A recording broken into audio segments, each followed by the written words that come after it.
Good morning, people of the internet. Hopefully you're having a wonderful freaking day. It is Thursday. I know I'm a little late on this news, but I figured I'd talk about it anyway.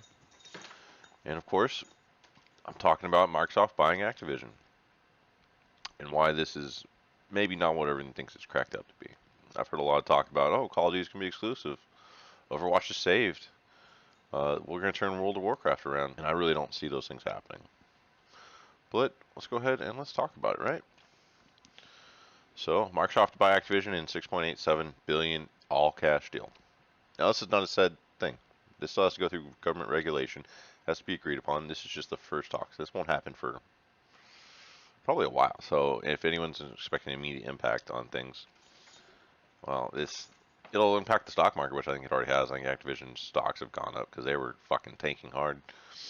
And that's probably the best thing to come out of this, right? Is if this goes through, Microsoft gets to clean house at Activision, get out all those fucking sex offenders that they seem to have hired over there. Let's see. Let's keep on reading.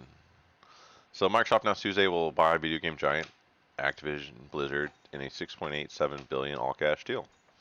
The price means Microsoft paying blah blah shares. Yeah, so they're paying $95 per share. And as of closing the other day, they were up 25% to 82. So to all you who owned Activision, that's a good recovery because they were doing nothing but going down. It's closed more than Tuesday. Microsoft shares closed down more than 2%. So whatever. This would be Microsoft's largest acquisition since buying Link. And when it says largest, it's not that they haven't done other acquisitions. It's just that Activision is such a big company, right? Because Activision combined with Blizzard a few years ago, and that made them just fucking massive. Yes, Activision is known for Call of Duty, Tony Hawk, blah blah. Has been mired because of sexual misconduct and harassment among company's executives. Yeah, so this is probably the best thing about this, at least for me, is these people are going to go away if this happens. And if it goes through the way it should go through, Microsoft will clean that house, and we won't have to hear all this garbage anymore. Now it'll crop up, don't worry, somewhere else. But this is just what happens when you have like these big companies. They're all powerful, and you have people at the top think they're untouchable. They think they can do whatever the fuck they want. And this isn't something that's only exclusive to gaming. This is something that happens everywhere. Donald Trump, one of his famous lines is "grab her by the pussy," right? And that was because he's just a very powerful man who's not used to being told no. So he thinks he can do whatever the fuck he wants. Oh, so okay. So under this deal, the Activision CEO gets to remain the CEO until the transition. He's probably stepped down after that. Talks about how they acquired Bethesda. Yeah, so Microsoft's been staffing up a lot of good game studios, trying to compete with Meta. Yeah, fuck Facebook too, right? Create the digital virtual space is what this is talking about. So let's just sit down. Let's talk about it, right? So things are that could happen, or that everyone wants to happen, right? Is they think that Microsoft was going to clean Activision's house, right? Get rid of all the fucking sexual offenders, which I think will happen. I think that's a good thing. Obviously, for obvious reasons, right? We don't need that kind of toxicity in any environment, let alone in the gaming environment, right? This is supposed to be a field that is male dominated, and if we want bring in new female creators and content developers, we have to create a safe work environment for them. And I'm not saying we need to create them special separate spaces, no, but we can't sit there and let them be sexually harassed and expect people to want to go and do that, right? So we need to get rid of that. That's a good thing. Something else people have been talking about is Call of Duty. This is death to Sony, right? Because Call of Duty, one of the biggest gaming franchises, is not going to be exclusive to Microsoft. That's probably not true. Not because Microsoft wouldn't want that, but because in terms of business, right? So Call of Duty is a huge title, even though it's on a downside. We can be honest. Vanguard is a trash heap of a game. It's probably my least favorite Call of Duty, next to Advanced Warfare, which is how much I dislike that game. It will be the first Call of Duty that I probably don't really ever play since that game. And I'm a huge Call of Duty fan. It is what it is. I just don't like the game. I don't like the maps. I don't like a lot of shit about it. I could do a whole video on that. So all that to be said, I don't see it going Microsoft exclusive, right? Because part of the point of buying Activision is to make money and make that deal lucrative. So, and if a lot of these properties, Call of Duty included, makes a lot of their money from PlayStation, that would be basically paying $100 to get 70 in return. They're not going to do that. Now you might see Xbox get exclusive content, or like they used to, like Call of Duty used to have cut the deals with PlayStation. They get some early access stuff, and you might see something like that.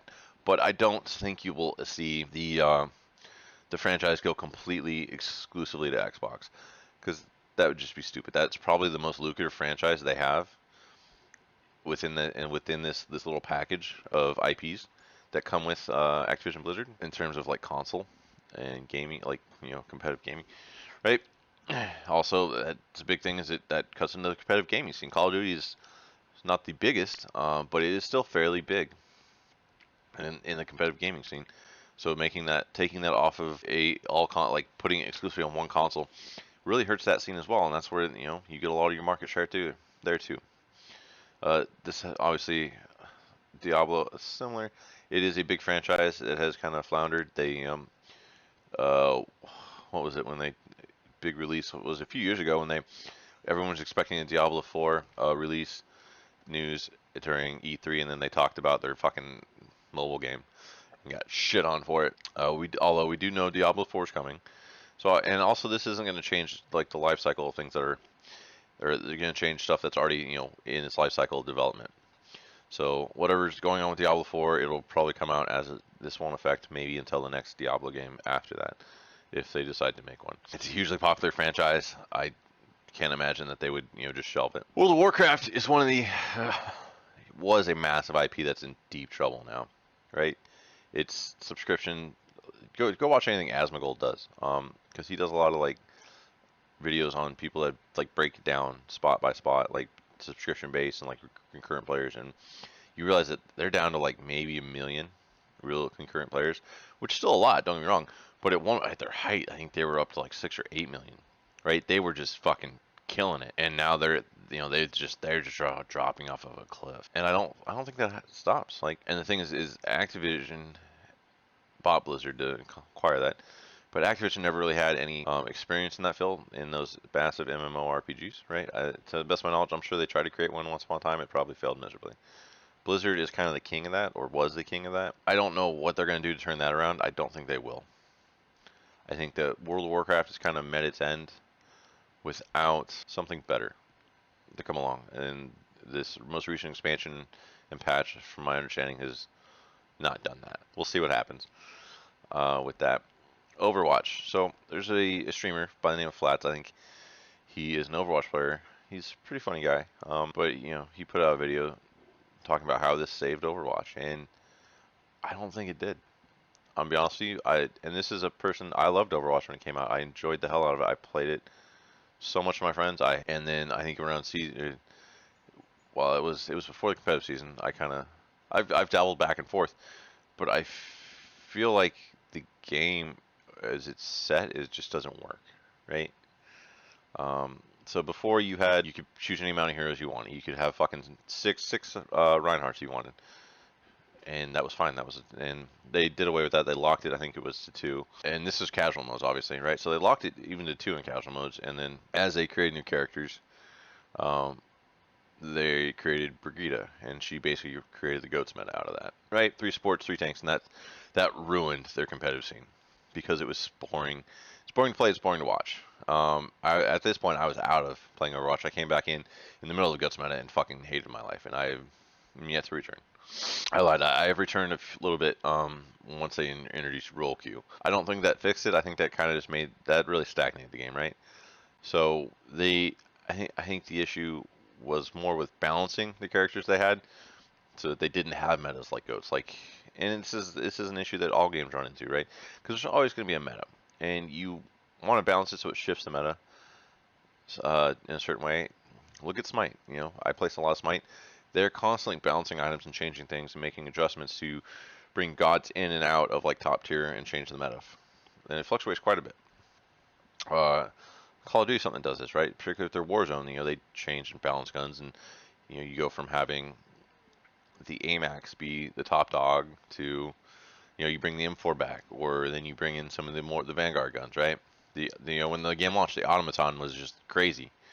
It was everywhere. Everyone had that thing because it was a laser with a 75 round mag, and it was ridiculous, right? So I think that Overwatch had issues with balancing the game. Instead of actually balancing it and trying to like look at character design and character development and reworking things, they simply, they kind of tried to take the easy way out, and it really hasn't saved them.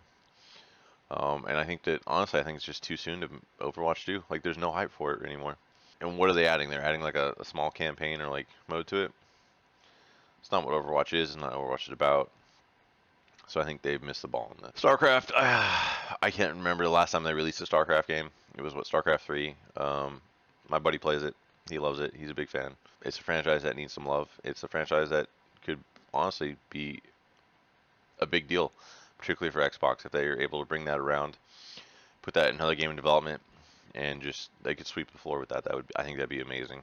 I think that there's a crowd there for it, right? There's a thirst. It's been long enough since that franchise has had anything good happen to it that they really that could be a big selling point for them. And then obviously Candy Crush is Candy Crush. The fact that that's still around and like that's still a top mobile game is ridiculous. Uh, not ridiculous in a bad way. I think it's just ridiculous absurd that and it's good for the company, right? Because obviously it's doing good things. Dick and Game, I have it on my phone. I don't really play it anymore, but I do have it. But this is what I expect to see. So I don't think we're gonna see the death of Sony with this, right? We're not cutting them off from Call of Duty. We're not gonna cut them off from all this other shit. And the thing about it is Sony has lots of exclusive titles for themselves. They're maybe not all of them are in production right now, but at one point Sony had some of the best FPS. Resistance, right? Resistance, 3 was like one of the most hype Sony exclusives come out for the PlayStation 3. It's everywhere. Before that, they had Killzone. And obviously, those franchises have not seen any love recently, but with this talk, you could maybe see some of that being revitalized, right? Out of fear that they will pull Call of Duty, which I don't think they will, but they're obviously, I would expect them to have some special content for Call of Duty that PlayStation players won't want, which means PlayStation is going to look at this and say, hey, there's a market for this now. If we can create a competitive FPS experience with, some exclusives and fun stuff for our PlayStation content, they'll love it, right? So but there's also other things. You have the whole Nathan Drake series, right? That's a beloved series. My fiance, excuse me, loves that series. She has a PlayStation solely to play that. She has like the remastered versions. She's played each of the games at least twice. She's probably going to do a third playthrough, leading up to the movie coming out, right? You have Horizon Zero Dawn, which they released it. It was great. They've done a re-release, and they're already working. They're working on a follow-up, right? So that's an exclusive title right there that Sony has in its back pocket. God of War. The last God of War game was huge. Still is. It changes. It changed the series. Obviously, it took it in a different direction. We went from Greek mythology to Norse mythology, but also the gameplay mechanics. You having your partner, the over-the-shoulder view versus more of a top-down. Zoomed out. Third. It wasn't really top. It's like a more focal camera, different abilities. It turned it into more of an RPG, which is great for the series. And it's coming off its hypest game in years, maybe since God of War like 2 or 3, right? But then you also have stuff like The Last of Us. Sure, The Last of Us 2 was controversial. That's great, but it's not to say it's still it's an exclusive Sony franchise, right? Something that's exclusive to them that is loved. And I don't think that just because the debacle with The Last of Us 2, that if they were to release a third one, that they wouldn't that it wouldn't be it wouldn't be successful. And the whole controversy around The Last of Us 2 is kind of ridiculous anyway. But I digress. Bloodborne, right? So Bloodborne's something else that's exclusive to Sony. It's not a Sony property, but and let's be fair, like I would love a sequel to that game. I I've only played like half of it, but I loved it. It's a From Software game.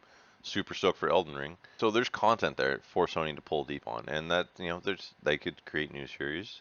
They could also revive some old ones. So I don't think this is going to be the end of Sony as some people are predicting either. I do appreciate you sticking around.